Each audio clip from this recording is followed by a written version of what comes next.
Honorable members, I have a few short communications to make. First one on business that lapsed at the end of the first session and reconstitution of sessional committees. Honorable members, I take this opportunity to welcome you back for commencement of the second session of the 13th Parliament. It is my hope that after the well-deserved break, you are now fully rejuvenated and ready for the heavy-duty and legislative agenda that lies ahead of us in this first part of the session. It is my hope that the induction workshops and the post-election seminars recently undertaken have been useful in enriching your parliamentary knowledge and understanding of the workings of committees and the House, thereby making you more effective legislators. Although the just concluded first session was short, I'm impressed that the House gelled, put in place structures and laid the foundation necessary for seamless discharge of its constitutional mandate. Indeed, over that brief period, the House transacted various business, among them the consideration of various appointments to state offices, introduction and processing of bills, petitions, and individual members' motions, among other key businesses. Members, you can take your seats, and you take the nearest available seat.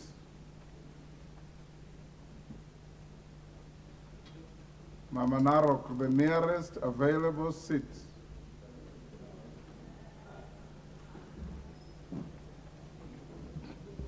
Of note, honorable members, the House passed the Independent Electoral and Boundaries Commission Amendment Bill 2022 on 1st December 2022. I wish to inform the House that during the recess, the Senate considered and passed the bill in the form passed by this House. The law was subsequently ascended to by His Excellency the President on 23rd January 2023 and is now in operation. Honorable members, it is my earnest expectation that the House will build on the gains made in the first session, rise to the occasion and transact as much business as possible in the greater interest of the Kenyan people. I urge you to do this, especially in light of the priority business already before us in this part of the session, being the supplementary estimates for the financial year 2022-2023, the upcoming 2023 budget policy statement, and the medium-term debt management strategy. These and other budget-related matters will remain at the top of our agenda between now and June 2023. Honorable members, as we commence the second session, I wish to bring to the attention of the House that going by the standing orders and practices of the House, certain business that was not dispensed with at the end of the last session has now lapsed. For greater clarity, the business that lapsed include all motions, requests for statements, and questions. To this end, any committee or individual member wishing to reintroduce lapsed business is advised to do so using the usual procedure. Members who may not be clear on the procedure are advised to visit the table office for assistance. I hasten to clarify that the lapsing of business does not apply to public petitions and bills, the consideration of which are resumed from the point at which they had reached at the end of the first session. Honorable members, I also wish to draw the attention of the House to the fact that the term of certain sessional committees has come to an end, and therefore they ought to be reconstituted. They include the Committee of Parliamentary Powers and Privileges, and the Select Committee on Member Services and Facilities. The Committee on Selection is therefore urged to expedite the process of nominating members to serve in the said committees for approval by the House. Final, honorable members, as we embark on the legislative agenda for the second session, I wish you success individually as members and collectively as the House. Thank you. Members, can you take the nearest available seat?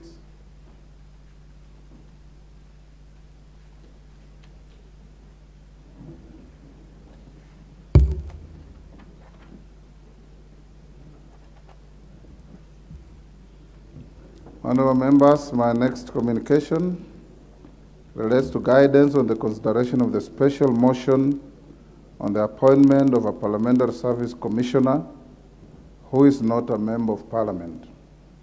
Honourable members, this guide relates to the paper that will be laid by a member of the Parliamentary Service Commission, the Honourable Faith Gitau, but in her case she's not here. I've directed the Majority Leader to lay the paper on her behalf, and the subsequent motion that will follow. The paper and the notice of motion relates to the proposed appointment of the Honourable Johnston Muthama as a member of the Parliamentary Service Commission. Honourable members, Article 127 2D of the Constitution provides for the appointment of 2 persons, being one man and one woman, from among persons who have experience in public affairs but are not members of Parliament to the Parliamentary Service Commission. The position of male non-member of the Parliamentary Service Commission fell vacant following the resignation of Commissioner Honourable Samuel Chepkonga for purposes of contesting an elective position in the general elections that took place on 9th August 2022. And the Honourable Samuel Chepkonga subsequently won and is a member of this House. Consequently, and in accordance with the provisions of Article 127 of the Constitution and Section 9 of the Parliamentary Service Act 2019, Parliament is required to appoint a person, a male, to fill the now vacant position.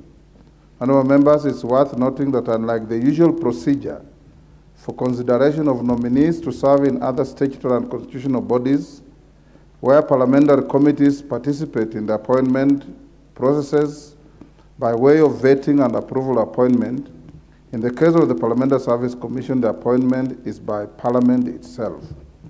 Moreover, the House of Parliament have now established a practice that, save for the chairperson, all other members of the Commission are appointed by the House of Parliament. This implies that the recruitment process undertaken by the Commission serves the purpose of vetting the proposed nominee, and the person stands appointed once both houses approve the nomination. Honourable members, the House will therefore consider the special motion on the basis of the report that will be laid on the table of the House by the Majority Leader on behalf of the Commission and the attendant notice of motion. I call upon the House Business Committee to schedule the motion at the earliest opportunity for expeditious consideration by the House, acknowledging that the Senate will also consider the nominee so as to ensure that the Commission is fully constituted. The House is guided accordingly. Honourable members, take the nearest seat.